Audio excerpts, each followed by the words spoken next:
Okay, carrying on from yesterday, I was in this deserted house at Woolloomooloo, and Leslie had given me my first decent lots of pot in my life, and I went a bit loopy and thought I was being judged by humanity. It was the first time I'd ever got really stoned, and you think for the first time in your life your thoughts are tipped upside down. So anyway, Leslie had gone looking for a cheesecake shop because that was her favourite food back then, and probably still was up until the end when she died in the 1990s. And I worried maybe she doesn't care about me. Was it just her job to lure me here to get judged? I waited another hour. Then it sunk in that my application had been rejected. My heart ached at the injustice. Had I not journeyed from Adelaide on the Jack Kerouac Road, trod the steps of zany Zen saints of yore? Was I not a bodhisattva, roaming the metaphysical Himalayas, a humble monk seeking enlightenment? The sun peeked over the huddled Woolloomooloo rooftops, and I was buggered if I'd await the bloody hippies' condescending group mind. Well, the Push, it's called the Push, not hippies. The Push was a group of people that evolved into hippies later on, but at the beginning they were like beatniks, but they were called the Push in Sydney, the Sydney Push. And I thought Johnny Bates and Dutch Andy should have pleaded my street cred. So I prepared to tell them all to get stuffed. If they didn't accept me, I could live without them. I opened the door to the next room, and expecting a room full of denizens of the Royal George Hotel, I got up my courage and entered the inner sanctum. There was no one there. The jury room was empty. Yes, I know I was hallucinating, but it was still a mind-cleansing experience. Enlightenment tiptoed in. The Push head lamas had judged me exceedingly hip. To teach me the lesson of patience, they'd made me self-evaluate. How wise were they, and how consecrated I felt to now be part of such fellowship. As I left the empty house, the sun ascended to greet me with fondness. I was newborn, at one with everything except squares. From a nearby house, I heard a Beatles song lyric telling me, got to get her into my life. Got to get her into my life. Yeah. One of Leslie's pals was a cute dark-haired Jewish girl known as Michelle Mainline. She loved singing, Michelle, ma belle, entrez vite en le song. The Beatles song, Michelle. I went to Chevrils with her once to see Lenny Carroll and his chick, who was called Carol. So if they got married, she'd be called Carol Carroll. And Michelle wanted to see if there was some speed. Now, I was paranoid about getting a drug habit. And Lenny Carroll was always watching, because we must have gone there at 6 p.m. every night, I don't know, because for 3 nights in a row we went there around 6 p.m. And the TV comedy about the talking horse, Mr. Ed, was always on the telly at Chevrils Hotel. And he used to sing the song, a horse is a horse, of course, and no one can talk to a horse, of course, unless, of course, it's a famous Mr. Ed. Yeah.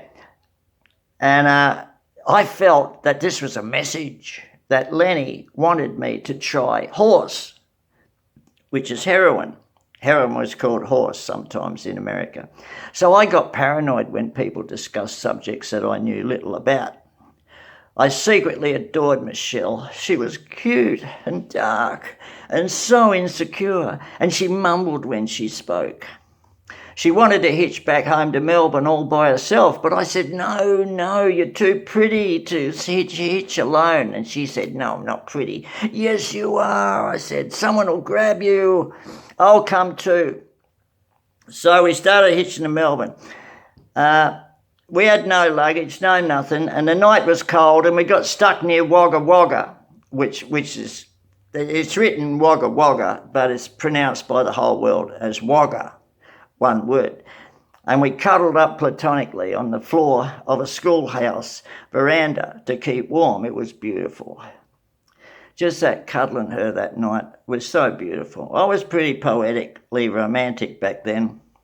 Yeah, I still am. We got to Melbourne and I hitched straight back to Sydney. I said, goodbye, Michelle. Oh, I wish she'd loved me, but she didn't. So I hitched straight back to to Sydney. I was thinking that it had been worth it. And I thought I should get into modern art, but it had to be something weird. If I ever had money to buy a tape recorder, I'd record dog barks and mix them with the sound effects from public toilets. Now that public toilets are rare, my toilet tapes may have been worth a fortune. Yeah, but I forgot the idea a day later. My ideal woman was painfully thin, with long straight black hair, small breasts, wore tights and turtleneck jumpers, no shoes, and said, "Don't bug me, man," a lot. To earn the respect of beatnik chicks, you had to prove that you were interested only in their mind and didn't care if you made love or not. If you could convince a beatnik you weren't after her body, then you had the chance of getting onto a mattress with it. Well, that's not quite true, but it sounds good. Existentialism sounded exotic.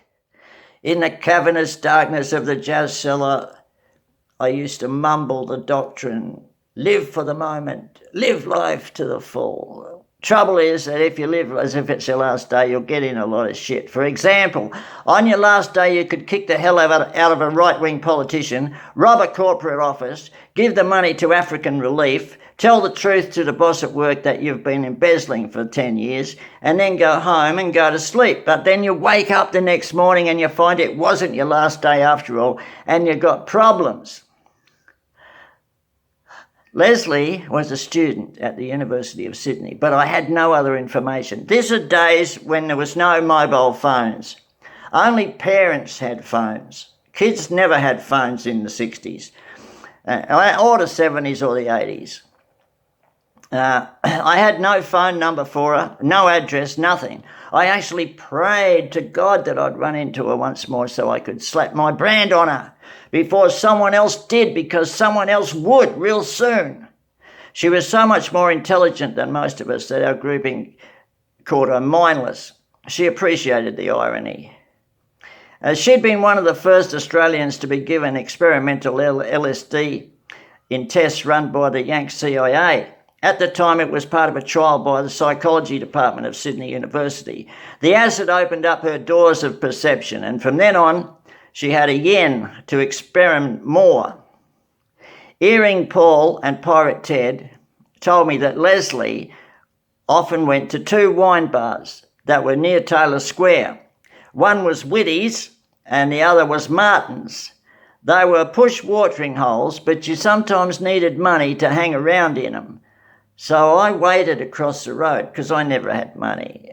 You know, you couldn't get the dole. If you tried to get the dole, they'd give you a job. So no one got the dole back then. So I waited on a bus stop across the road. I waited 1 or 2 nights.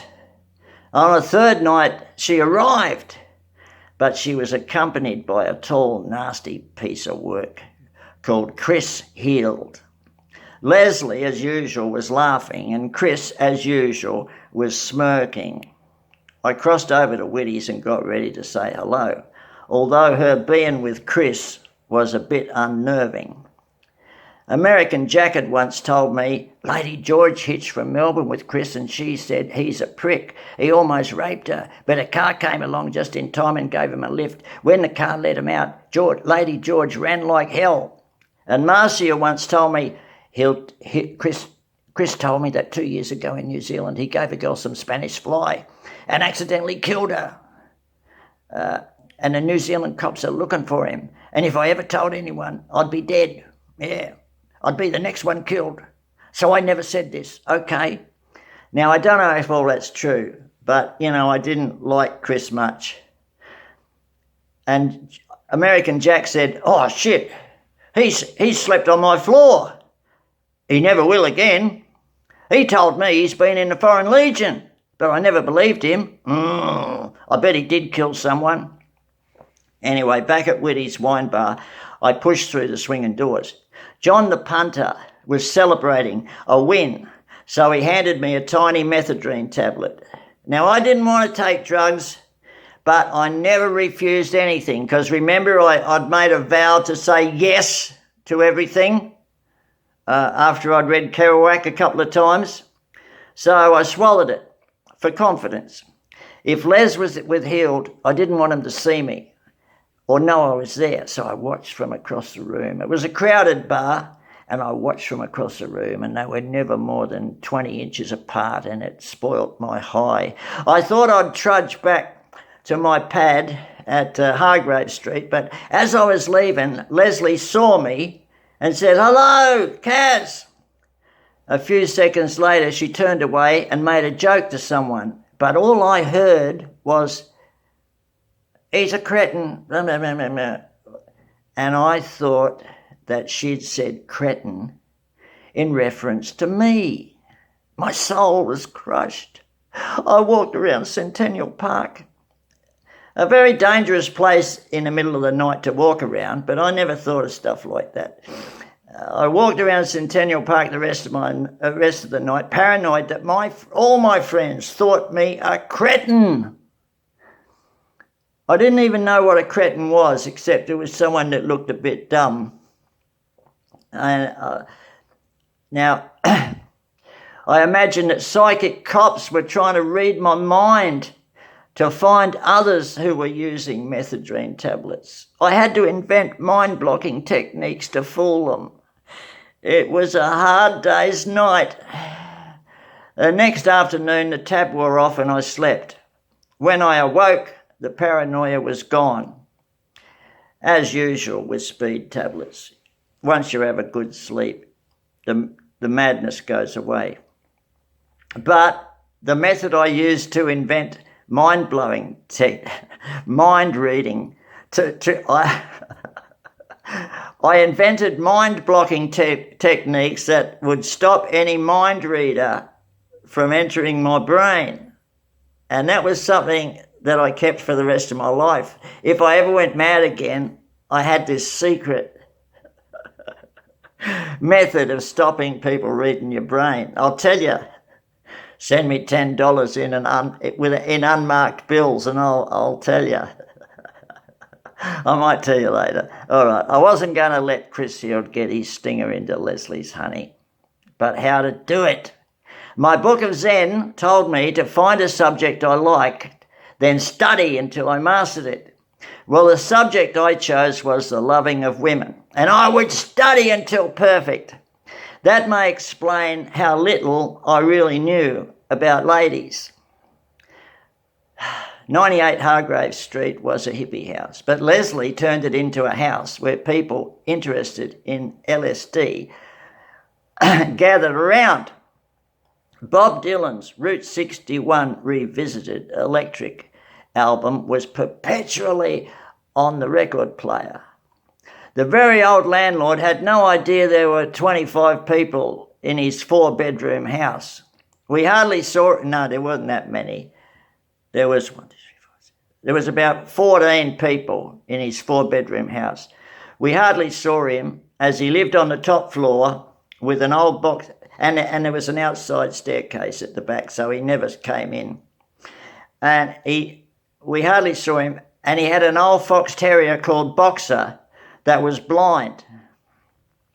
This poor old dog was blind, but it seemed quite happy, and in return for cheaper rent, it was our job to walk and feed Boxer the dog. We had 4 rooms, each with a mattress, which was the most important furnishing.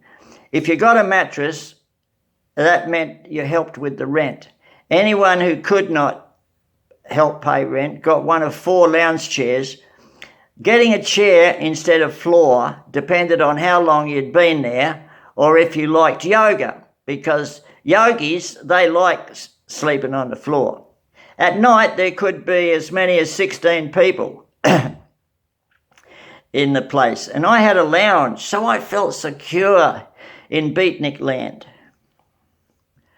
2 days after I'd seen Lesworth healed, I was walking home and saw Graham Holt exit the folk selling place, and he looked like Jesus and was a 12-string guitarist. Graham Holt, I wonder if he's still alive. I'd love to see him. He was raised in the remote hillbilly mountains of Victoria and was an expert polisher of opals and made jewellery for Frank's Cafe, the hippie gear shop. During Bob Dylan's Australian tour, Holt snuck into Bob's party with a classy model he later married and Adrian Rawlins the poet, and stole a pair of Bob's psychedelic trousers. Later, he gave them to me when Graham Holt went Hare Krishna, and I wore them for 40 years until they fell apart in 1980. The Krishnas threw Holt out because he ate too much. People in the Hare Krishna joint, they got real hungry because all they lived on were vegetables. And they used to lock the fridge up at night, a big lock on the fridge. So if you wanted to eat well at the Hare Krishna's place, you needed to be able to pick locks. But anyone who wanted to eat well wouldn't have joined the Hare Krishnas. Anyway, they threw Holt out eventually. And one night he found a 4-foot shark near Rose Bay. It smelt real good, so he carried it home, balanced on a bicycle that he'd found with no tyres. It must have been real hard pushing that bike from Rose Bay to Paddington. But anyway, he got it to our place and he crammed it in the fridge with difficulty, and we ate it fried, boiled, roasted or grilled for about 2 weeks. And Graham said to me, behind the Scottish Hospital, I found a marvellous thing. It'll be gone tomorrow, so come and help me carry it. So at the time I said yes to anything, so I followed him down an alley and got it. And he said, isn't it cool? And we staggered home and we rested every 100 metres, and when we got home, the lounge was full of people conversing deeply about philosophical subjects. But they were impressed. Wow, they said. Far out. What the fuck? Were comments. Holt and I posed beside it. Vicky Reardon, she was a movie extra. She ran to get her camera and she said, what is it? And I'll tell you what it is tomorrow. All right, so that's the end of this chapter.